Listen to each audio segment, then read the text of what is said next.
Donc, par la grâce de Dieu, nous allons tous bien. Et j'ose croire que nous avons passé une belle semaine.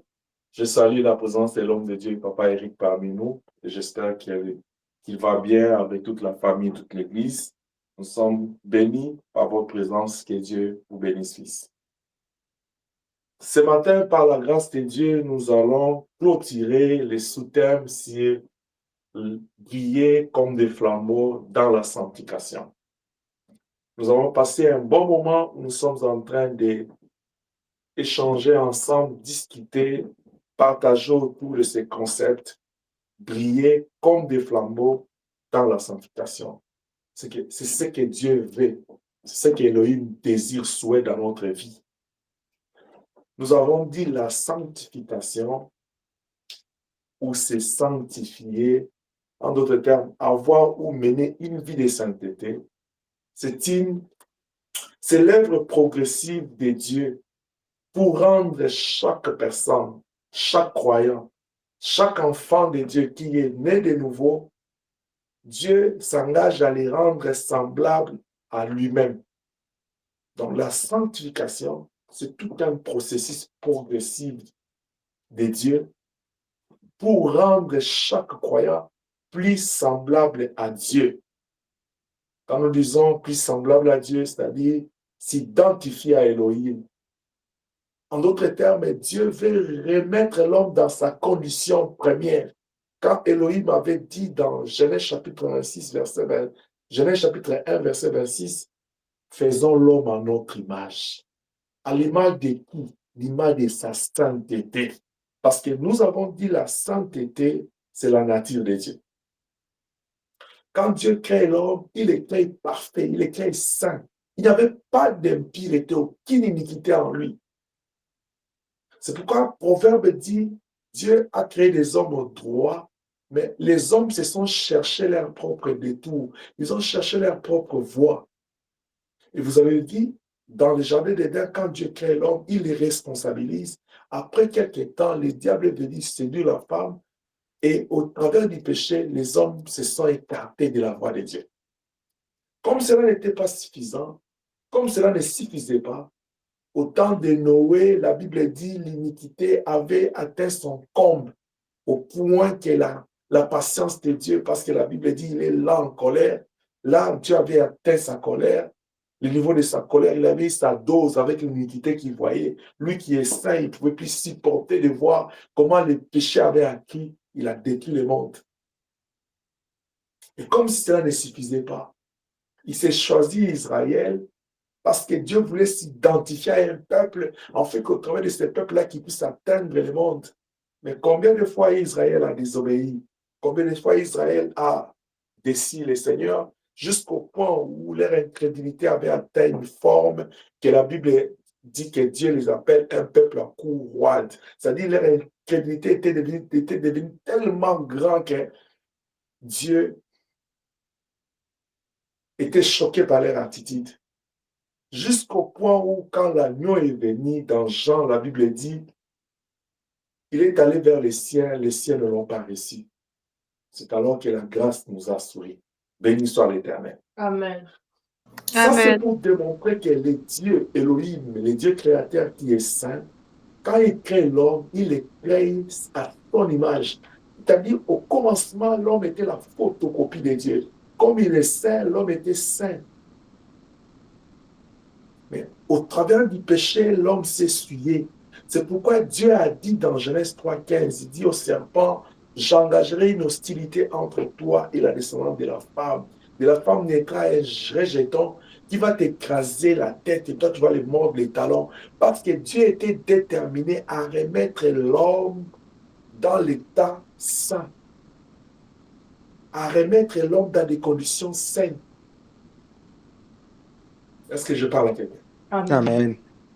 Donc la sanctification, c'est l'œuvre progressive de Dieu pour rendre à chaque croyant plus semblable à lui-même. Parce que dans 1 Jean 4, 17, la Bible était dit, tel il est, tel nous sommes. Que Dieu soit béni. Amen. Dans cette œuvre progressive, nous disons que la sanctification, c'est un processus constant. qui nécessite de demeurer dans la parole de Dieu et d'entretenir une vie de prière et de se séparer des influences mondaines. Dieu, il t'engage dans un processus. Il t'engage dans ce processus-là progressif. Petit à petit, il est en train de te sanctifier, il est en train de t'identifier à lui en se séparant du péché, en consacrant ta vie à lui et en vivant pour lui. Il y a trois choses. Premièrement, l'homme doit se séparer du péché. C'est là où nous avons dit que non, la purification n'est pas la sanctification, mais la purification est dans la sanctification. Parce que la purification, c'est ça la première étape. Quand l'homme se sépare du péché, il est né de nouveau, il prend la décision de se séparer du péché, il se passe la repentance et la conversion. En ce moment-là, le sang de Jésus vient te purifier, te laver. Ce n'est que le début du processus qui est progressif de la sanctification. L'homme là qui est né de nouveau, qui est purifié par le sang de Jésus, il n'est pas pur, il n'est pas totalement saint, c'est-à-dire il n'a pas atteint le sommet de la pyramide de la sainteté. Il doit construire sa vie de sanctification. C'est pourquoi en se repentant, en se convertissant, il doit consacrer sa vie entre les mains de Dieu. Parce que la sanctification, c'est un processus constant qui nécessite de demeurer dans la parole de Dieu. Mais d'entretenir aussi une vie de prière. J'ai toujours l'habitude de dire, il ne faut pas avoir l'habitude de prier, mais il faut avoir une vie de prière. Est-ce que je parle à quelqu'un? Amen. Tu demeures dans la parole de Dieu, tu as une vie de prière et tu te sépares des influences mondaines, des influences mauvaises. C'est ce qui va t'aider à bâtir cette vie de sanctification, à grandir dans cette, à progresser dans cette vie de sanctification. Parce que tu t'es séparé du mal, tu as consacré ta vie entre les mains de Dieu. Et la dernière chose, tu commences à vivre pour lui. C'est pourquoi vous avez entendu le Seigneur, maintes fois, il répète, tout ce que je fais, je ne le fais pas par moi-même. Je fais toujours la volonté de mon Père. Souvenez-vous de ce que j'avais dit l'autre fois. Il est allé plus loin pour dire ma nourriture et de faire la volonté de mon Père. C'est-à-dire, cet homme-là s'était engagé à rester, à demeurer identique, collé à Dieu, attaché à Dieu, pour que la nature de Dieu soit la sienne, devienne aussi sa nature à lui. Bien-aimé, la sanctification, c'est une vie de décision. C'est toi qui décides si tu veux te sanctifier, si tu veux vivre dans la sanctification, si tu veux mener une vie de sainteté. C'est toi qui décides. C'est toi qui prends la décision de dire, je vais mener une vie de sanctification. Je vais me séparer du péché. À ce stade, je vais me consacrer à Dieu en totalité. Je vais me positionner. Je ne vais pas basculer de gauche à droite. Je ne vais pas être ni chaud ni froid. Je prends une décision. À partir d'aujourd'hui, je ne suis pas un chien. Je suis un enfant de Dieu. Je dois m'identifier à mon Père. Parce que la Bible te dit, tel il est, tel toi tu dois être.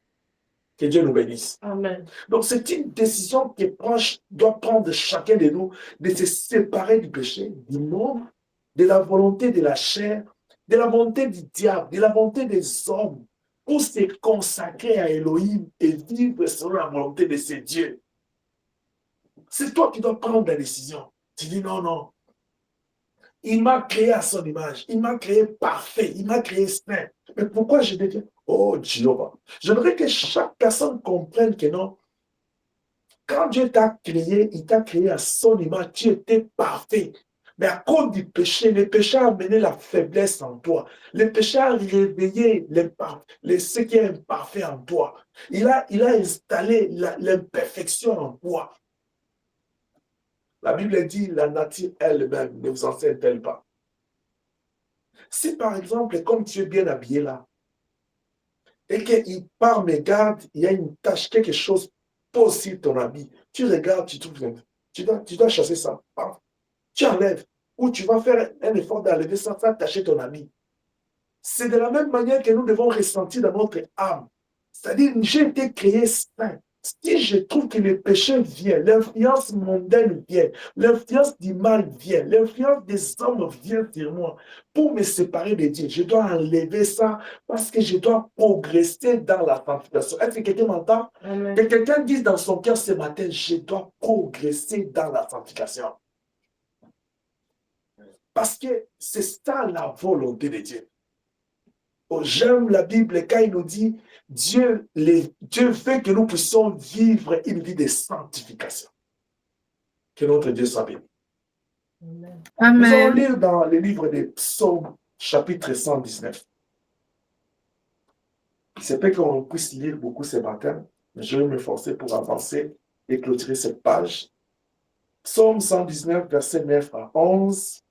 Et nous allons aller dans Hébreux chapitre 12, verset 11 à 18. Psaume 119, verset 9 à 11. La Bible dit, comment le jeune homme rendra-t-il pur son chantier? Comment un jeune homme, écoute-moi, jeune femme, écoute-moi ce matin. Comment tu peux rendre pur ton chantier? Comment tu peux sanctifier? Les chantiers dont on parle là, c'est les chantiers de ta vie que tu es en train de bâtir avec le Seigneur. La vie de la sanctification. Comment tu peux rendre ça pur? Comment tu peux arriver à atteindre cette vie? C'est ça les grands problèmes que nous voulons apprendre cet après-midi, si je peux le dire, cet avant-midi. Comment est-ce que tu peux mener une vie de sanctification? Ta vie, les chantiers là de la sanctification que tu veux bâtir. Comment tu peux rendre ça parfait? Comment tu peux atteindre? Comment tu peux progresser? Ça, c'est les questionnements ou les questions que nous devons nous poser ce matin. Chacun doit se dire, je vais vivre dans la sanctification parce que je suis un enfant de Dieu. Je vais retourner à mon état initial quand Dieu m'a créé à son image. Mais comment je dois faire pour rendre pur mon chantier, pour rendre parfait ma vie de sanctification? La Bible répond et dit, c'est en se dirigeant d'après ta parole. C'est en se dirigeant d'après ta parole. Si c'est ta Bible, souligne-moi cette phrase. La première des choses pour que tu puisses mener une vie de sainteté, bien-aimé, on parle de la parole. Jean chapitre 1 dit, au commencement était la parole. Cette parole était avec Dieu, cette parole était Dieu. C'est-à-dire, la première des choses, pour que toi et moi, nous puissions bâtir notre vie de sanctification, la personne de Dieu. Tu vois, la personne de Dieu lui-même, c'est ce qui nous sanctifie. C'est pourquoi dans Matthieu 6, il dit, notre Père qui est au ciel, que ton nom soit sanctifié. La personne de Dieu lui-même, il nous sanctifie. Est-ce que je parle à quelqu'un? Amen. La sanctification est bâtie, est menée, est réussie sur base de la personne de Dieu lui-même. Lui-même, Dieu, il est déjà engagé à nous sanctifier, à nous rendre parfaits, à nous rendre identiques à lui, à nous séparer du péché, à nous faire progresser dans le bien, dans la pureté. Quand nous parlons de la personne de Dieu, vous voyez la matière, on nous parle de cette trois dimensions de Dieu. Dieu en tant que Père, là nous parlons de la parole. Jean chapitre 1, Josué chapitre 1, verset 8, il dit quoi? Il dit que ce livre de la loi ne s'éloigne pas de ta bouche. Médite-les nuit et jour. La personne de Dieu, Dieu en tant que Père, on voit sa parole, le Créateur Elohim. La parole de Dieu nous rend saints. Parce que cette parole est sainte. Alléluia. C'est pourquoi dans Jean 17, 17, la Bible dit, sanctifie-les par ta parole. Par ta parole est la vérité. Bien aimé, le fait d'écouter beaucoup la parole, cette parole-là est plus que l'eau, il est plus que l'huile, il est plus que le parfum qui nettoie ta vie, qui est en train de travailler sur ton être, l'esprit, âme et corps. Voilà pourquoi Pierre avait raison de le dire dans Jean 6, 68. Où irons-nous? C'est toi qui as les paroles de la vie éternelle. Nous sommes morts dans les péchés. Pour retrouver la vie, il faut que tu parles. Voilà pourquoi il s'est posé devant la tombe de Lazare. Il dit, Lazare, sort. Il a fallu qu'il parle. Pour que cette parole-là entre dans les séjours des morts et chercher Lazare, les faire sortir là-bas. Laisse que la parole de Dieu puisse affecter ta vie et te sanctifier au nom de Jésus-Christ. Amen. C'est pourquoi dans Jean 8, 35, il dit, vous connaîtrez la vérité et la vérité va vous affranchir. Il faut avoir l'habitude de laisser la parole de Dieu pénétrer ta vie. Il faut avoir l'habitude de laisser tes oreilles écouter la parole. Parce que la Bible dit, la foi vient de ce qu'on entend. Et cette culture-là de l'intimité avec la parole de Dieu. Combien de temps, toi, en tant qu'enfant de Dieu, tu prends pour lire la Bible? Combien de temps? Le monde est rendu au point où il vous a favorisé. Je parle à vous qui n'ont pas de Bible en forme de livre. Vous qui avez seulement des Bibles sur vos ordinateurs, vos téléphones, vos tablettes. Vous savez quoi? Quelque part, vous ne contribuez pas à l'évangélisation. Quelque part. Mais au même moment, je vais avec cet avantage-là que vous avez. Il y a des gens, malgré qu'il a la Bible dans son téléphone, il est très à l'aise à aller chercher d'autres applications. Il ouvre ces applications à chaque minute, à chaque seconde. Mais la Bible peut faire toute une journée. Il passait tout un jour sans lire la Bible. Tu es là, tu m'écoutes. Mais tu veux te sanctifier. Tu veux rendre ton chantier pur. Comment tu y arriveras? Parce que David dit, c'est seulement ses diligences d'après ta parole. Comment tu vas diriger ta vie d'après la parole de Dieu si tu ne connais pas ça? Tu as beaucoup de temps. Si tu es ici à l'extérieur, nous avons beaucoup de temps à lire la Bible. Tant tu te promènes. Oh, je suis en train d'ouvrir une petite parenthèse. Je vais demander aux parents, pour tous les bambins là que vous avez, dans leurs tablettes là que vous les avez, dans les téléphones que vous leur donnez, téléchargez pour eux la Bible audio. Vous voyez, l'application la Bible audio là. Téléchargez pour ces enfants-là. Même s'ils ne sont pas encore capables de faire la lecture comme nous, ils peuvent écouter. Est-ce que je parle à quelqu'un? Amen. Rassurez-vous. Vous avez toujours l'habitude de donner aux enfants des technologies. Mais dans ce que vous leur donnez là, il n'y a que des jeux, il n'y a que des applications. Mais la Bible audio, je t'encourage ce matin. Quand j'étais en train de me préparer pour monter à la chaire, ça c'est quelque chose d'esprit m'a soufflé. Je te l'ai dit. Chers parents, mets la Bible audio pour l'enfant. Il est même capable d'écouter les sons. Il peut même savoir, Jean 3,16, il dit quoi? C'est déjà un bon départ. Que Dieu vous bénisse. Amen. La sanctification s'est bâtie, s'est construite au travers de la parole de Dieu. C'est pourquoi l'Église primitive, parmi ses activités, il persévère dans les enseignements. Voilà pourquoi même les chrétiens de Béret, ils avaient l'habitude, même s'ils vont à l'église, après avoir terminé l'église, ils vont aller vérifier.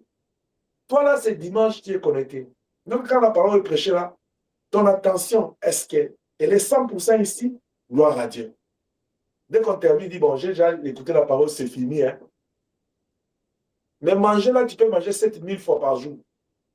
Mais la parole de Dieu, c'est une fois. Même quand on fait un effort, la communication, la technique fait un effort pour mettre les vidéos là-bas, tu n'es pas chrétien de Béret. Bien aimé, comment tu vas grandir? Comment tu vas construire ta sanctification? Même quand tu as un péché par obligation, la première intention que tu devais avoir, c'est d'aller chercher la nourriture qui te sanctifie. Les gens, ils sont beaucoup plus en train de chercher les informations de ce monde. Qu'est-ce qu'on a dit aujourd'hui? Le monde est rendu où? C'est bien. Là, tu t'informes pour ta vie sociale, mais et puis pour l'esprit. La parole de Dieu nous sanctifie. Que Dieu nous bénisse. Amen. La personne de Dieu, les fils, oui, les fils aussi, ils nous sanctifient. Parce que dans les fils, je vous ai toujours dit, il y a 5 pierres de David. La Bible dit quand il arrive sur le champ de la bataille, il a ramassé 5 petites pierres, 5 cailloux. Le nom de Jésus-Christ. La Bible dit, c'est devant ce nom-là, tout genou fléchira. Même le péché fléchit devant le nom de Jésus-Christ. Tu peux te sanctifier juste en t'en faisant une délivrance par la prière. Il dit pour quelque chose qui est attaché toi à ta vie. Tu vois les péchés là dans lesquels tu tombes beaucoup. Tu peux te débarrasser juste dans la prière, juste en donnant cet esprit-là de te libérer au nom puissant de Jésus-Christ. Le sang de Jésus nous nettoie. Pas seulement nous nettoie, mais il nous a franchi aussi. La délivrance par le sang. Il entre dans le processus de la sanctification. L'œuvre de la croix. À la croix, là, il a dit, Père, pardonne-leur. Il a pris notre place. La Bible dit, le châtiment qui nous donne la paix est tombé sur lui. Rappelle à Dieu dans ta prière, Seigneur, je veux me débarrasser de ces péchés, de cette malédiction, parce que tu as porté ça à la croix.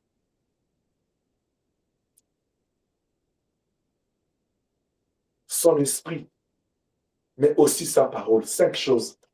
Voilà pourquoi je ne parle pas beaucoup de la parole ni de l'esprit, parce que je parle de la parole dans la dimension du Père et je parle de la dimension du Fils. Maintenant, je vais parler de la dimension du Saint-Esprit.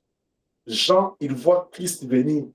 Il dit aux gens, voici l'agneau de Dieu qui ôte les péchés du monde. C'est de lui que je vous ai parlé. Il dit, moi, je vous baptise d'eau, mais lui, il vous baptisera du Saint-Esprit et du feu.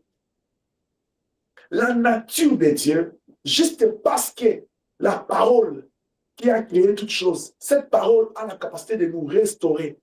L'œuvre que la personne de l'agneau a accomplie a la capacité de nous séparer du péché, de nous délivrer, de nous donner la victoire sur le mal. Le Saint-Esprit, dans sa puissance, il a la capacité de déraciner. La Bible dit, tout ce qui n'a pas été planté par mon Père sera déraciné, jeté dans le feu. Le feu du Saint-Esprit consume. Tu as besoin de brisement. Il y a des choses, tu fais l'effort de te détacher, de t'en débarrasser, ça n'arrive pas, tu pries, ça n'arrive pas. Il faut seulement t'abandonner, dire, Saint-Esprit, brise-moi. Oh, que quelqu'un désire le brisement ce matin, au nom de Jésus-Christ. Amen. Amen. La personne du Saint-Esprit, la personne du Fils, la personne du Père, cette divinité de Dieu, cette dimension d'Élohim, quand il vient te visiter, il te sanctifie. Mais Dieu, quand il vient vers la personne, il ne vient pas pour passer du temps pour rien. La première des choses, il t'impacte de sa sainteté. Que Dieu nous bénisse. Amen. Que le Seigneur nous bénisse, je disais. Amen. Tu peux aller lire dans Romains chapitre 15, Amen. verset 16. Les Thessaloniciens chapitre 2, verset 13. Que Dieu soit béni. Je parlais de la personne de Dieu. Maintenant, la deuxième chose liée à Dieu, à part sa personne, mais aussi sa présence. La présence de Dieu nous sanctifie. Vous allez aller dans Exode 3. Quand Moïse, pendant qu'il pétait le troupeau de son beau-père, il a entendu une voix, il se tourna. Il voit un buisson allumé.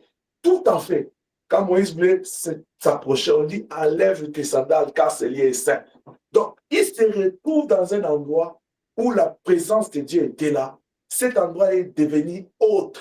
Il est devenu spécial parce que la gloire de Dieu s'était répandue là. Et quiconque entre dans la gloire de Dieu, la Bible dit, quand on tourne vers lui nos regards, on sort le visage rayonnant de gloire. Pourquoi? Parce que sa présence est sainte.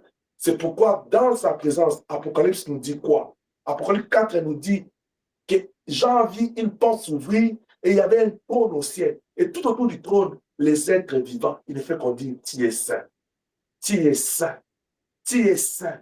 Vous savez pourquoi Gabriel, Michael, les chérubins, les archanges, les milliers des anges, les êtres vivants, les 24 milliards, vous savez pourquoi ils sont saints? Vous savez pourquoi ils ne sont pas dans l'iniquité? C'est parce qu'ils vivent dans la présence de Dieu. Dans la présence de Dieu, c'est saint. C'est là où la sainteté règne. La première des choses, vous devez être dans cette présence, mais vous devez aussi laisser la présence de Dieu habiter en vous. Il y a des choses à faire concernant la présence de Dieu pour se sanctifier. Vous menez une vie d'intimité avec Dieu. Vous vivez dans sa présence. Vous demeurez dans sa présence. Parce que loin de Dieu, c'est la mort. Loin de Dieu, c'est les convoitises, c'est les péchés. Loin de Dieu, c'est l'influence du mal. Alors je me cache là. Je reste là. Pour que sa sainteté m'impacte, m'influence, puisse refléter sur moi. La Bible dit les efforts de l'homme sont inutiles. Bien, mais le seul effort que tu peux faire, c'est de te rassurer que tu es dans la présence de Dieu. et tu demeures là dans sa présence. C'est pourquoi Psaume a raison, il dit, comme il est doux et agréable pour les frères de faire quoi? De demeurer ensemble. Parce que là, il y a la présence de Dieu. Oh, je suis en train d'exhorter un enfant de Dieu ce matin. Tu veux vivre, mener une vie de sanctification, désire la présence de Dieu. Cela veut dire, sois dans sa présence, mais laisse aussi que ton être soit envahi par sa présence. Il y a des choses. Être dans la présence de Dieu comme nous sommes là, mais laissons aussi que la présence de Dieu dans laquelle nous sommes, qu'il puisse envahir notre être. Je me rappelle quand j'étais en déplacement, je parlais à l'église, chez papa Eric, je disais aux gens, vous savez, l'adoration ne peut pas se passer en dehors de l'intimité de Dieu. Un adorateur, c'est quelqu'un qui vit dans l'intimité. Quand je parle de l'intimité, là, je parle de l'espace intime, de la zone de confort de Dieu. Son lien intime. Tu vois, comme tu dis, ça c'est mon intimité. Dieu aussi a son intimité. C'est ce qu'il a fait voir à Apocalypse 4. Il nous a fait goûter à son intimité. Il ouvre les cieux. Et nous avons vu le trône. Jacob l'a vu dans son songe. Cette intimité-là, quelqu'un qui veut adorer le Seigneur, il doit aller dans sa présence. Tu ne peux pas adorer Dieu en dehors de sa présence. C'est déjà une première erreur. Adorer Dieu comme tu veux, c'est une deuxième erreur. Tu dois entrer dans sa présence. Si tu veux servir Dieu, mais comment voulez-vous tu veux servir quelqu'un? Tu veux le servir en dehors de sa présence. Même la vie nous dit, si tu reçois un invité chez toi et que tu veux lui servir à boire ou à manger, mais tu vas lui apporter à boire là où il est. Tu ne peux pas dire, je vais servir à Bonnel du jus. Bonnel est à la maison, toi tu vas aller poser la table au parc, il dit, je t'ai servi, bois. Lui, il est ici, tu lui dis bois. Comment il peut boire? Il faut que tu approches là où il est. Tu le sers. C'est ça avec l'adoration. C'est ça avec la sanctification. C'est ça la vie avec Dieu. Dieu est dans sa zone d'intimité, dans sa zone intime, dans son confort. Tu veux le servir? Dis-lui, Elohim, j'ai besoin de te servir. Il va te dire, OK. Quiconque veut venir après moi, il doit commencer par se renoncer. C'est-à-dire, tu dois prendre la décision de te séparer du péché, de te séparer de l'influence du mal, de te séparer de l'influence des hommes et du monde pour venir entrer dans ma présence. Pour entrer là dans ma présence. C'est en entrant, en demeurant dans ma présence que moi, Elohim, je vais t'impacter. Je vais t'influencer. Je vais projeter ma sainteté dans ta vie. Et tu vas bâtir ton chantier, tu vas les rendre purs. Est-ce que je parle à quelqu'un? Amen. Amen. Ça, c'est le premier moyen pour que tu puisses mener cette vie de sanctification. La personne de Dieu et la présence de Dieu. J'encourage l'Église. Si le diable est sincère avec nous, il va vous dire que s'il y a une chose qu'il regrette dans sa vie, c'est le papa, c'est de perdre sa place dans la présence de Dieu. Quand il réfléchit, il raisonne que non, il n'accédera plus à cette vie-là éternelle-là, à vivre éternellement dans cette gloire. Et quand il réalise que toi, moi ici qui parle, nous avons eu la grâce d'y accéder, ça le met hors de lui-même. C'est pourquoi il manque même à dormir, il manque à se reposer, il fait que tournoyer, rôder tout autour. La Bible dit cherchant qui dévore. Regarde. Toi, tu as fait le diable quoi? Est-ce que toi, d'abord, dans la vie normale, tu as des comptes à rendre au diable? Qu'est-ce que toi, tu lui as fait? Qu'est-ce que tu as volé de lui? Tu n'es même pas Jacob qui quitte la maison de là-bas avec des choses dans ses affaires. Tu n'es pas les frères de Joseph qui quittent l'Égypte avec des choses dans les affaires. Pas même ça. Toi, qu'est-ce que tu as appris de lui? Pourquoi? Quand Ève et Adam étaient dans le jardin, qu'est-ce qu'ils ont fait au diable? Pose-toi la question. Ils ont fait quoi? Tu es là en train de te plaindre, j'ai des combats. Qu'est-ce que toi tu as fait aux sorciers de ta famille? Qu'est-ce que tu as fait? Toi, tout ce que tu sais faire, oh Jéhovah, c'est la nuit, tu te réveilles, tu adores le trône. Comme la Bible dit, au milieu de la nuit, je me relève pour te célébrer.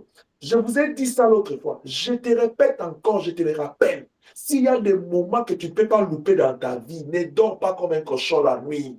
Réveille-toi même une seconde. Adore le trône. Est-ce que je parle à quelqu'un?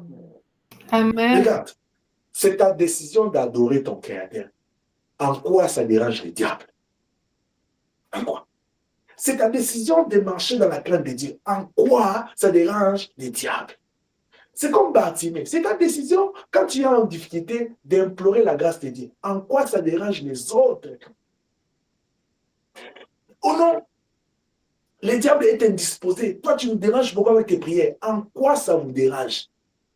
Pose-toi la question. Le sommeil, c'est ton sommeil. Toi-même, tu as pris la décision de perdre ton sommeil pour adorer Elohim. En quoi ça dérange l'autre? Nous, on a connu du temps dans le ministère. Tu pries comme ça. Les gens, ils te disent, oh non, toi, tu te reposes pas. Bien, mais méfie-toi aux pitiés mensongères. Je dis quoi? Méfie-toi quoi? Aux pitiés mensongères. Les gens qui sont là, ils sont comme... Donc, ils sont là, ils ont des pitiés là, mensongères. Je dis toujours, j'aime pas les gens qui ont pitié de moi. Moi, ce qui me plaît, ce qui me faut, c'est la compassion. Ce n'est pas votre pitié. Parce que je bénéficie des compassions d'Élohim. Ne viens pas avec mes pitiés, papa. Non, non, non, non, non, non. Tu es suspect. Toi, tu aimes toujours les gens qui ont pitié de toi. Que Dieu nous aide. La sanctification se construit au travers de la présence de Dieu. Mais en dehors de l'impact de Dieu dans ta vie, il y a ta responsabilité. Tu veux mener une vie de sanctification, il y a des choses que toi-même tu dois faire. La première des choses, il faut que tu te positionnes. Soit tu es dans le chaud, soit tu es dans le froid. Il faut que tu saches ce que tu veux avec Dieu. La sanctification n'est pas possible si tu n'as pas encore compris que tu dois prendre une décision, un engagement de te consacrer à Dieu.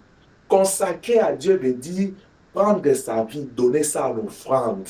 Il dit, Mungu Baba, ma vie ici t'appartient. Fais de moi ce que tu veux, conduis-moi comme tu veux, amène-moi où tu veux. Non, toi tu es en train de chercher Dieu. Mais quand Dieu veut pincer là, quand Dieu veut serrer un peu, dire, ah non, non, les choses de Dieu commencent encore. Non, non, non. Parce que tu pensais que non, avec Dieu c'est comme de la magie, c'est comme de la baguette magique. Non, Dieu est un Dieu de principe. Le monde dit que c'est les malades qui cherchent le médecin. Dieu, il est le médecin de nos vies.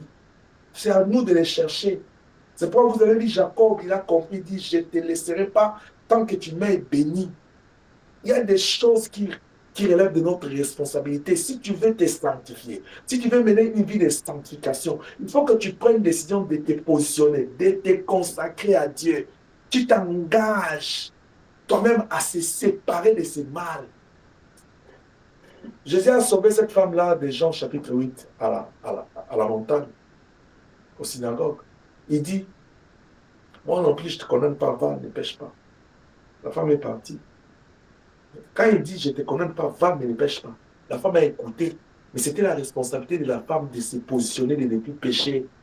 Tu écoutes la parole de Dieu chaque jour. Nous sommes en train de parler sur la sanctification. Nous sommes en train de parler sur briller comme des flambeaux. Qu'est-ce que tu fais de ça? Qu'est-ce que tu fais de ça? C'est ta responsabilité de comprendre que non, j'ai une relation avec un Dieu qui est saint, il faut que je me sanctifie. C'est ta responsabilité de comprendre que j'ai eu un rendez-vous important dans les airs parce que Christ va bientôt retourner, selon que l'homme de Dieu nous a parlé des retours invisibles de Jésus-Christ. Il n'y a que les élites qui vont aller. Je ne dois pas rater ce vol. J'ai un rendez-vous. C'est comme quelqu'un qui est en train d'aller, il a une fête importante de sa vie. Il va prêter ses habits, il va prêter les chaussures, il va prêter sa voiture. S'il n'y en a pas, il doit commander un taxi, il doit se parfumer, il doit bien, comme vous les sœurs là, vous allez mettre ce que j'ai l'habitude de dire là. Vous savez, non, non, vous allez mettre ça. Aujourd'hui, je passe d'ici. Vous allez les mettre. Tu vois que la personne fait se faire belle parce qu'il sait que non, il a un rendez-vous. Il va aller rencontrer les personnes importantes. Mais c'est ça les grands rendez-vous que nous avons. Alléluia. C'est pourquoi dans Romains chapitre 12, il nous dit que nous devons offrir nos vies, nos corps comme des sacrifices. Tu dois offrir ta vie. Il n'y a pas de sanctification sans consécration. Si tu ne te consacres pas à Dieu, tu ne donnes pas ta vie à l'offrande tout entière à lui. Tu ne peux pas mener une vie de sanctification. Tu vas commencer à tourner en rond, à avancer, à rentrer, tourner en rond. Et Jésus va venir, tu seras dans la distraction. Mais si tu es conscient que tu as un rendez-vous avec le Seigneur, si tu es conscient que la vie ici sur la terre a une fin, la mort peut venir, tu dois craindre Dieu. Nous avons dit, la crainte de Dieu, c'est la peur, c'est la frayeur que l'homme doit avoir dans son cœur de ne pas rompre les liens d'intimité avec Dieu. C'est ça la crainte de Dieu. Que Dieu nous bénisse. Amen. Amen. Amen. Notre positionnement en Christ va nous amener à une vie de consacrée à Dieu. Et cela nous rend saints devant lui, car dans ton cœur, il y aura un seul sentiment, celui de vivre comme Dieu le veut.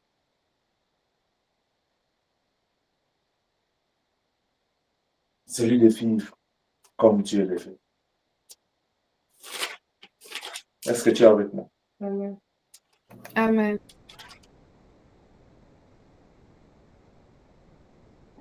1 Corinthiens chapitre 1, verset 2.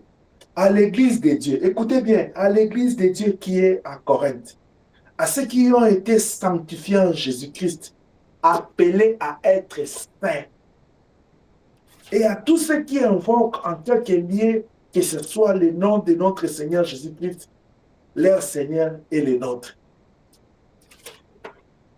Quand il dit à l'église de Corinthe, il dit, et cette parole est adressée au Corinthe, il dit à tous ceux qui peuvent être à n'importe quel endroit, sachez que nous sommes appelés à être saints.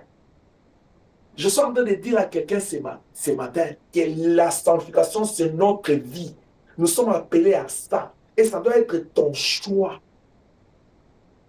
Première chose dans ta responsabilité, tu dois te positionner. Deuxième chose, ça doit être ton choix. Il n'y a que toi qui dois choisir.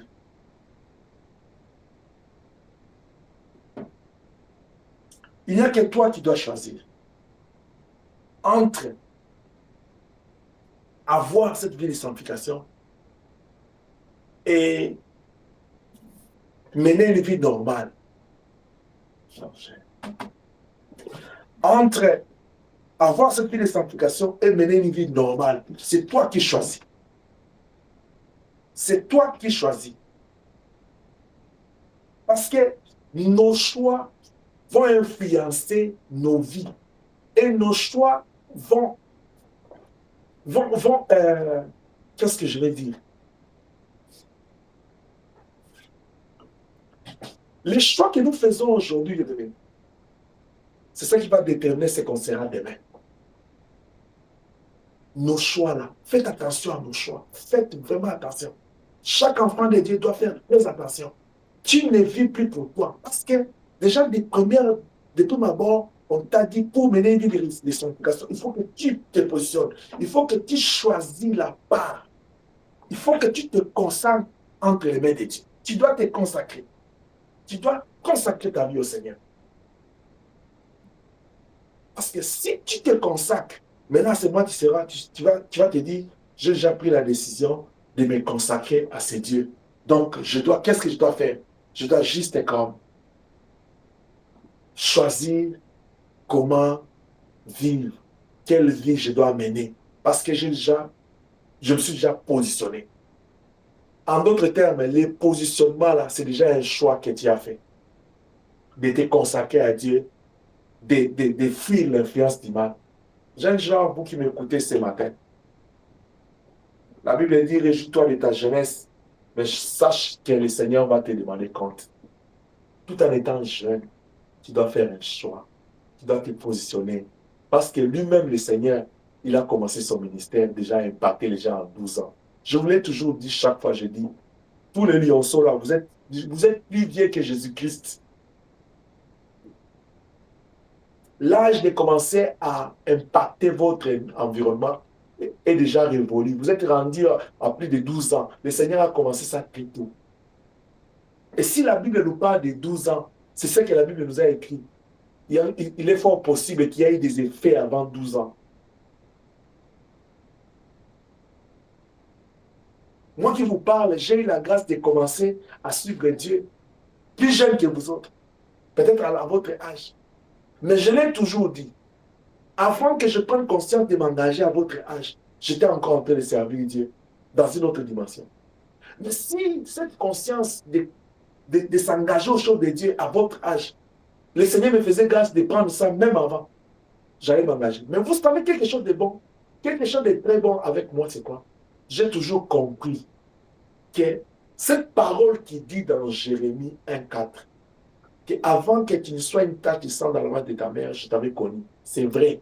Moi, je l'ai toujours dit. Tous ceux qui sont appelés les dieux, ils sont connus de lui. N'est-ce pas qu'en priant pour un enfant le vendredi, nous avons dit, l'enfant est une bénédiction qui vient de l'Éternel. C'est-à-dire, quand moi, Dieu m'a envoyé dans ce monde, quand moi, Dieu t'a envoyé dans ce monde, il savait, il avait un plan. C'est lui qui t'envoie. Il a un plan. Alors, comme il sait là où il va t'amener, Dieu va te préserver de certaines choses. Parce qu'il veut te garder pur, il veut te garder saint pour lui. Que Dieu nous bénisse. Amen. Amen. 2 Timothée chapitre 2, verset 21, qu'est-ce que la Bible dit? Celui qui est proche, il peut lire ce verset-là. Je disais que vivre dans la sanctification doit seulement être, pas cette question de se positionner, mais question aussi de choix, parce que tu dois te consacrer à lui. Il faut que tu fasses un choix. Si tu es là encore ce matin pour prier, pour venir à l'église, on doit te forcer. Il faut que le pasteur insiste, il faut que les parents insistent, il faut que ta femme insiste, il faut que le mari insiste. Vous savez, il y a des vies comme ça. Pourquoi tu n'es pas venu à l'église? Oh non, dans l'église, on ne se visite pas, on ne fait pas l'évangélisation. Bien aimé. Bien aimé. Si tu es dans ces choses-là, tu n'as pas encore compris. Tu n'as pas encore compris. Il n'a pas dit dans sa parole que celui qui veut venir après moi, il doit être secoué. Il a dit, il doit se renoncer, porter sa croix. Quand tu penses que non, les gens là qui te font le suivi, là, ils n'ont pas de problème.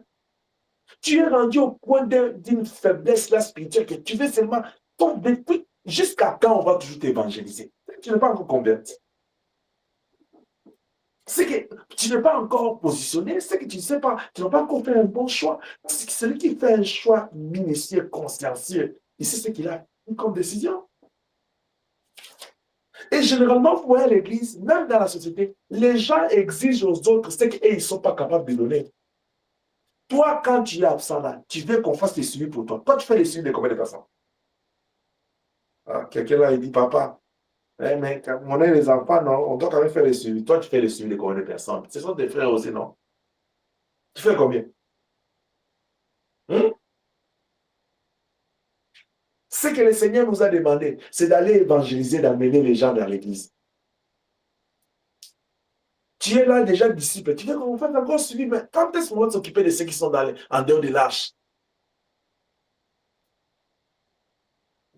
Quelqu'un est en train de dire, mais papa, la Bible dit que ceux qui sont forts soutenir les faibles. C'est ça encore le problème. Mais quand est-ce que toi tu deviens aussi fort pour soutenir les autres? Tu es toujours faible, une année faible, 2 ans. C'est pourquoi David te dit, tu veux bâtir ton chantier à être pur. Il faut que tu puisses vivre d'après la parole. Qu'est-ce que la parole te demande? C'est de te positionner, de faire un choix, de sanctifier ta vie. Tu vas grandir dans l'intimité avec Dieu. Tu vas prendre en charge les autres.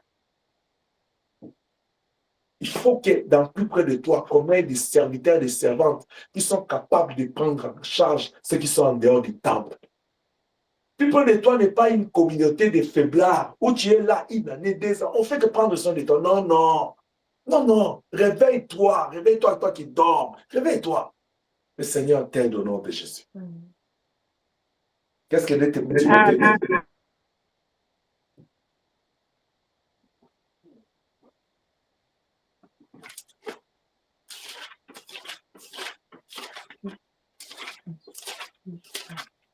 La Bible dit ceci.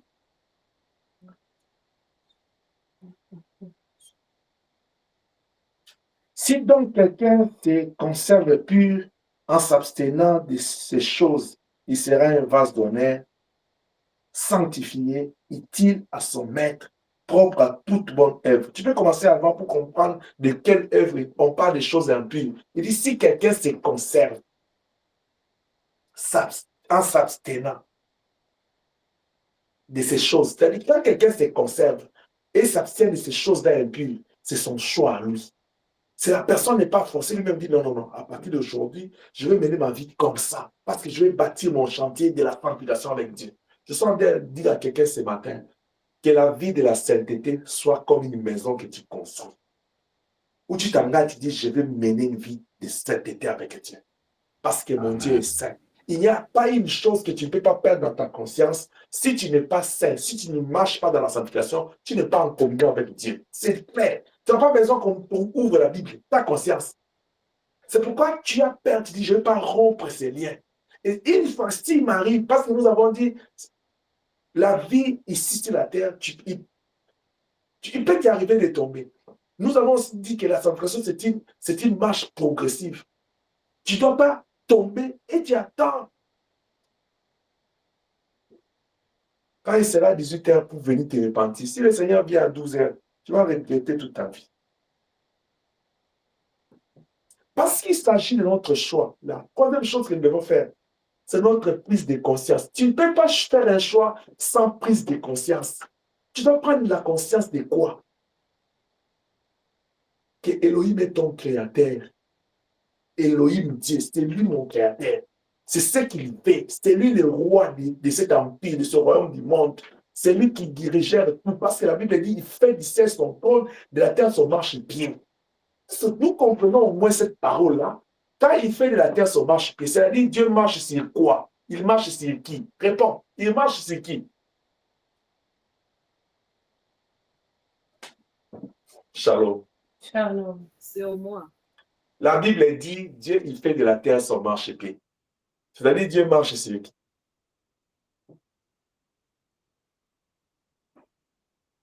Nous sommes sur la terre.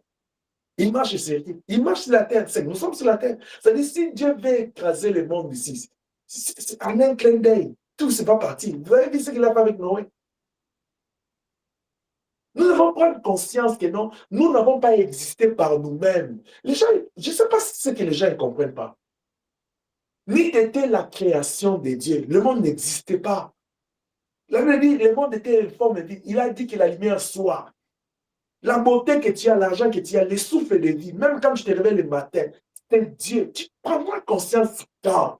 Ce n'est pas les diplômes, ce n'est pas l'argent, ce n'est pas la famille d'où tu es venu, ce n'est pas parce que tu es au Canada, en Europe ou dans un autre pays mieux développé qu'en Afrique ou dans un coin là sous-développé qui change. Elohim ne change pas. Il est Dieu le matin, le soir, la nuit, le jour. Il est Dieu dans les pays développés ou sous-développés. Dieu, il est Dieu parce qu'il tient le monde dans sa main. Nous devons prendre conscience que non, la sanctification doit être notre chantier, cheval de bataille. La conscience là va nous conduire à être sérieux avec Dieu. Prendre conscience, être sérieux. Et quand on est sérieux avec Dieu, vous savez ce que ça va générer? La discipline. Et quand quelqu'un est discipliné, vous savez ce que ça va générer? Il y aura l'esprit de sacrifice. Cela veut dire, il n'y a pas de vie de sanctification sans prise de conscience. Et quand il y a une prise de conscience, il n'y a pas de vie de sanctification sans être sérieux avec toi-même. Et quand tu deviens sérieux, il n'y a pas de vie de sanctification sans être discipliné. Parce qu'il y a un combat entre la chair et le sang. Tu dois te discipliner, tu dis, mais qu'est-ce que je dois faire ici? Le choix que tu dois prendre, c'est de garder ton intimité avec Dieu. Que le Seigneur nous bénisse. Amen. La dernière chose pour que tu mènes ta vie de sainteté, je vais parler de la responsabilité de Dieu, sa personne. Je parle de la parole de Jésus-Christ comme le Fils, le Père, le Fils et le Saint-Esprit. Je parlais de la présence de Dieu qui doit être en toi et toi tu dois demeurer dans la présence de Dieu. Je parlais de ta responsabilité en tant qu'humain, faire un bon choix, consacrer ta vie à Dieu et prendre conscience, être sérieux, discipliné, avoir l'esprit de sacrifice. La dernière des choses pour que tu construises cet édifice-là de la sanctification, c'est ton environnement physique. Je parle de ton environnement. Bien aimé, dans ce qui concerne l'environnement, je vais parler de l'environnement physique et virtuel. Parce que quand le monde fit monde, on avait seulement l'environnement physique. Maintenant, le monde est rendu avec la facilité de la technologie, on a aussi l'environnement virtuel. Il y a des gens, il est au Canada, mais il a tout un réseau au pays. C'est comme si ce lien-là n'est pas coupé. Il y a un adage qui dit, dis-moi qui t'y hante, je te dirai qui t'y est. Est-ce que tu as déjà entendu parler de ça? Psaume chapitre 1. Commence pour verset 1. Descends. Qu'est-ce que la Bible dit? Errer l'homme qui ne marche pas sur les conseils des méchants. C'est quoi ton environnement? Oh non, mais Paul aussi vivait avec les pécheurs. Mais qu'est-ce que Paul a dit? Il a dit, au milieu des païens, je me suis fait païen dans les buts de les amener à quoi? À Christ. Mais toi, tu es toujours là. Sur le plan virtuel, là, dans les réseaux sociaux, tu as des contacts. Sur le plan physique, tu as des contacts. Ce qui n'est pas mauvais, parce que quand Dieu a créé l'homme, c'est pour que l'homme vive dans la société. Mais fais attention à l'influence, parce que la vie, c'est un rendez-vous du donner et du recevoir. Je parlais vendredi. Je dis, quand tu exposes ta vie dans les lieux publics, dans les réseaux sociaux, fais attention. Ce que tu dois amener dans les lieux sociaux-là, ce ne sont pas tes faiblesses, ce ne sont pas tes plaintes, ce ne sont pas tes lamentations, mais apporte la louange là-bas. Apporte le témoignage, apporte la parole de Dieu, parce que ça, c'est ta responsabilité. Si tu es là-bas pour propulser Elohim, gloire soit rendue à Dieu. Si tu es là-bas pour apporter la louange, pour dire aux autres que tout ce qui respire loue l'Éternel, gloire au Seigneur. Mais si tu es là pour passer ton temps, il y a des gens, ils peuvent se réveiller, il est au téléphone seulement pour calomnier, pour mépriser, pour humilier, pour créer des problèmes aux gens. Au téléphone, là, lui, c'est ça son environnement virtuel. Il est là, tout le temps. Il n'y a même pas Jésus au centre des conversations. Tout le temps. Mais comment tu vas te sanctifier? Parce que la foi vient de ce qu'on entend. La Bible dit même, nous péchons par les yeux. Tu es toujours devant la télévision. Écoute, la nuit est fonction du jour. La manière que tu passes ta journée, c'est ça que ça va conditionner ta nuit. Vice-versa. Le jour est fonction de la nuit. La manière que tu passes ta nuit, c'est comme ça que ça sera ta journée. Une personne qui ne sait pas consacrer sa journée pendant sa nuit, il ne sait pas prier pour sa journée, il ne sait pas détruire le combat de la journée, il va entrer dans les combats. Sa journée sera dans les combats. Une personne qui mène une vie de la journée dans la distraction, c'est ce qui conditionnera sa vie. Je vous ai toujours dit ça. Regardez même avec les enfants. Un enfant qui joue beaucoup, quand il va aller dormir, vous le voyez en train de rigoler. Vous le voyez en train de dire, donne, passe la balle là-bas. C'est un phénomène normal. Quand tu dis c'est la sorcellerie, ce n'est pas la sorcellerie seulement. Parce que je n'exclus pas que ça peut être. Mais je dis ce n'est pas. Pourquoi? Parce qu'il y a quelque chose qui se passe au niveau de la mémoire. Elle est déjà en 3 parties. Il y a la partie consciente, ce qu'on appelle l'état d'éveil. Comme je parle là, je suis conscient. Il y a la partie inconsciente. Mais cette partie au milieu, on appelle ça subconscient. C'est-à-dire quand tout ce que je fais pendant la journée va aller se stocker ici, être emmagasiné ici, il doit passer par le subconscient. C'est ce qui fait des rêves de nuit. Tu vois un enfant qui a joué toute la journée avec ses amis, il cite même les noms, il dit « Béni, béni, mets les 3 paniers, mets les 3 paniers. » Tu te dis « Mais comment cet enfant il parle toujours la nuit ?» Ce sont les choses qui passent. Tu toute ta vie en train d'allumer, de regarder des choses, de parler. Mais tu veux quoi la nuit? Tu veux dire, oh non, moi, est-ce que vous croyez ces histoires-là que Dieu parle? Moi, Dieu m'a jamais parlé. Tu veux qu'il te parle comment? Tu veux qu'il te parle comment? Demandez à Jacob. Il a fui avec la bénédiction de Dieu, mais quand il a fallu dormir là, la Bible dit il a arrangé sa nuit. Tu passes toute une journée dans la distraction. Tu vas aller dormir comme ça. Comme ça. Et tu ne veux pas qu'on puisse te pourchasser la nuit comment? À un moment donné, vous savez, Dieu est bon. Quand il nous laisse un peu faire des cauchemars, là, on te pourchasse, tu vois quelqu'un, il dort, on veut le tirer, il se saute. Au nom de Jésus, tu commences à prier parce qu'il y a eu coup de feu. Si tu ne te réveilles pas, je vais demander qu'il y ait des coups de feu dans tes rêves. Comme ça, tu vas te réveiller, commencer à prier. Emmanuel dit, papa, mais Emmanuel dit, ne prie pas. Quelqu'un ne prie pas, il faut qu'on fasse, il faut l'activer. Il faut qu'on l'active. Parce que quand il dort calmement, quand le sommeil est doux, tu vois même quelqu'un, il oublie, il dort. Même quand il faut se réveiller pour aller à l'école ou bien au travail, il oublie. Mais quand il y a des coups de feu la nuit, que Dieu vous protège, mes enfants, Amen. que Dieu vous garde.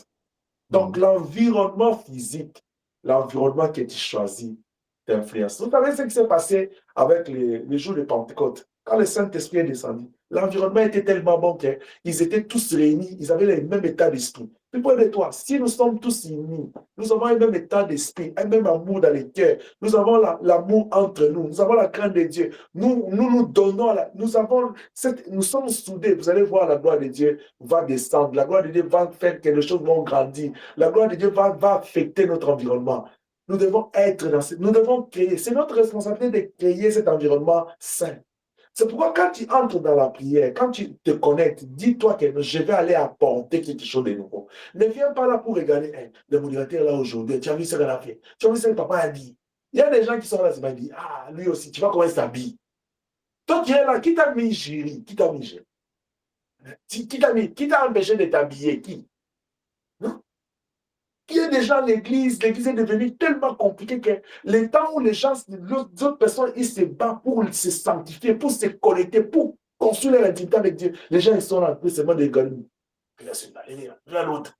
Qui t'a mis juge, qui t'a mis jury à l'église, tu perds ton temps. Et nous donne à chacun 24 heures. Utilise tes heures convenablement. Que Dieu nous bénisse. Amen. Bien, il est de notre responsabilité de choisir qui fréquenter. Où fréquenter. Parce que les fréquentations influencent ta vie d'une manière ou d'une autre. Surtout, ça influence ton intimité.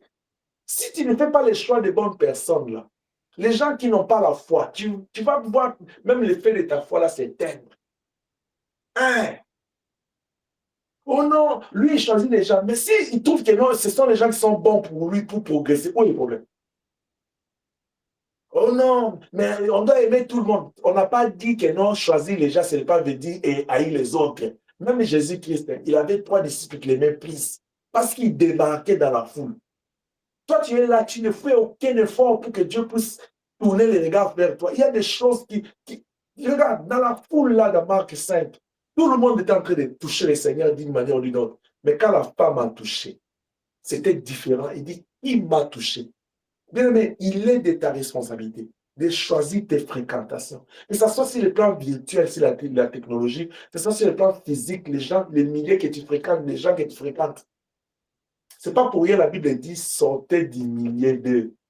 Quand tu vois que non, ces milliers-là ne te permettent pas de conserver ta sanctification, les causeries, les contacts, non, garde ta foi, préserve. Tu vois, tu as beaucoup fait d'efforts pour garder ta vie d'intimité avec le Seigneur. Ne va pas perdre ça à cause de ce monde. Nous sommes au dernier virage. Est-ce que je parle à quelqu'un? Amen. Et je vais Amen. retirer ces moments ici pour te dire ceci. Apocalypse chapitre 12, Apocalypse chapitre 22, versets 12 à 14. Qu'est-ce que la Bible dit?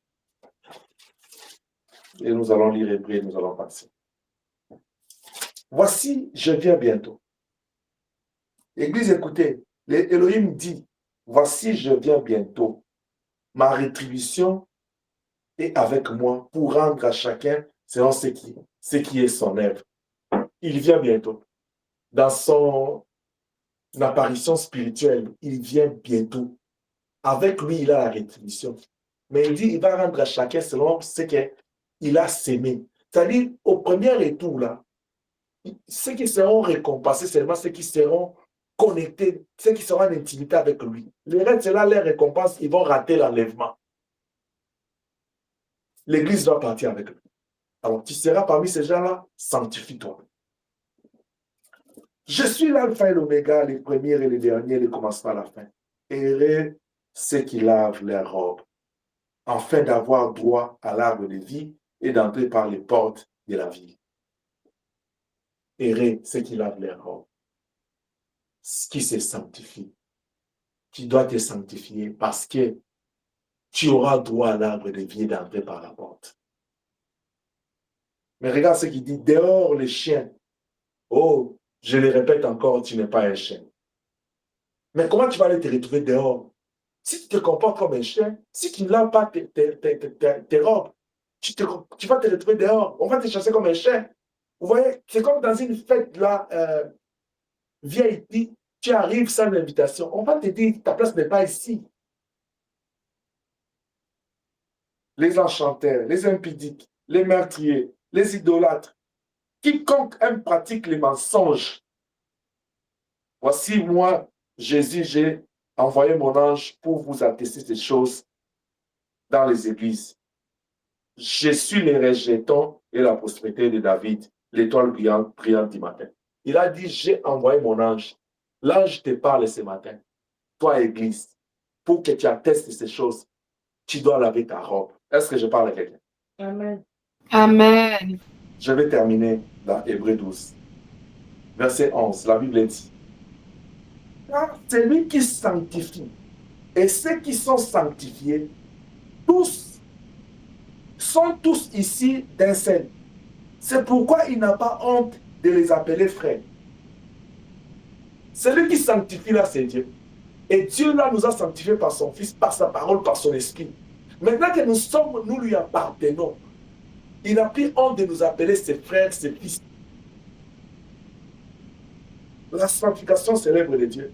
Et quand nous sommes sanctifiés, nous nous identifions en lui, il n'a plus honte de nous appeler ses frères, ses fils. Lorsqu'il a dit, j'annoncerai ton nom à mes frères, je te célébrerai au milieu de l'assemblée, et encore, je me confie en toi, et encore, mais voici, moi et les enfants que tu m'as donnés. Ainsi donc, puisque nous, les enfants, participent au sang et à la chair, les sangs et à la chair. Les sangs dont il parle, c'est le vin qu'il a fait boire, c'est son sang qu'il a versé à la croix. La chair dont il parle, c'est le pain qu'il a fait manger, c'est sa parole, la nature de Dieu. Il dit qu'il parle au sang et à la chair. C'est-à-dire, nous nous identifions en lui comme lui, il avait pris notre place pour nous débarrasser de la vie du péché, afin de nous rendre saints, de nous rendre purs devant Dieu et de nous présenter comme une église glorieuse. C'est pourquoi lui qui nous sanctifie, et lui qui est sanctifié, il n'a pas honte de nous appeler frères. Lève tes deux mains. Dis encore ce matin, je ne suis pas un chien. Je ne suis pas un chien. Je suis pas Dis un encore, je ne suis pas un chien. Je suis pas un chien. Je suis un enfant de Dieu. Je suis un enfant de Dieu. Ma place est dans la maison de Dieu. Ma place est dans la Ma maison de place est Dieu. dans la maison de mon Père Elohim. Loin de ma tête, Dieu dit ma tête, ma coupe déborde. ma coupe déborde. Père, sanctifie-moi. Père, sanctifie-moi. Au nom puissant de Jésus-Christ. Au nom puissant de Au nom Jésus-Christ. puissant de Jésus-Christ. Au nom puissant de Sanctifie mon esprit. Jésus-Christ. Sanctifie mon âme. Sanctifie Sanctifie mon corps. mon corps, Sanctifie ma maison. ma maison. Sanctifie mon travail. Sanctifie mon travail. Sanctifie ma vie. Sanctifie Sanctifie mes études. Sanctifie mon mon avenir. avenir. Sanctifie mon être. Sanctifie Confie mon ta vie à être. toi, Dieu. Commence à prier au nom de Jésus-Christ. Oh, Père, Lève ta voix, commence à prier, Louis, par la grâce du Seigneur, par Prie, afin que la sainteté de Dieu la grâce envahisse ta par vie. la grâce du Seigneur, merci, Lève par la vie, ce sainte, Christ, papa, papa, la vérité.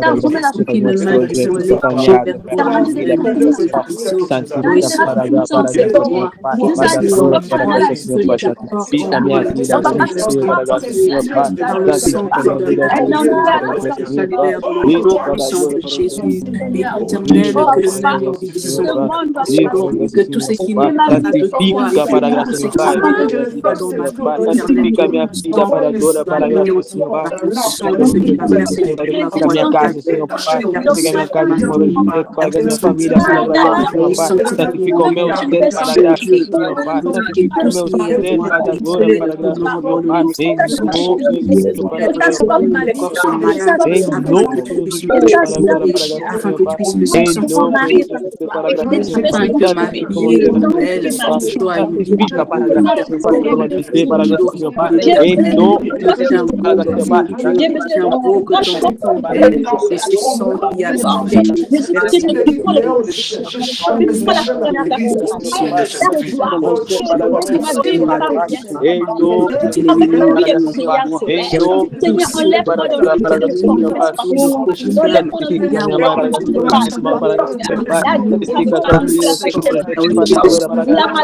Manifeste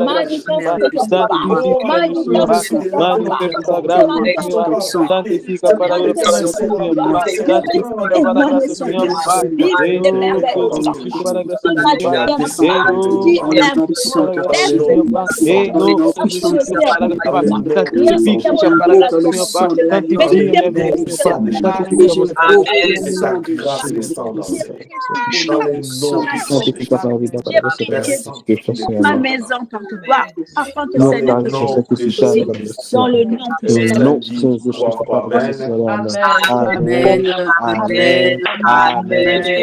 La parole de Dieu. Que Dieu te bénisse par entier. Que le nom de Dieu soit loué. Merci Seigneur.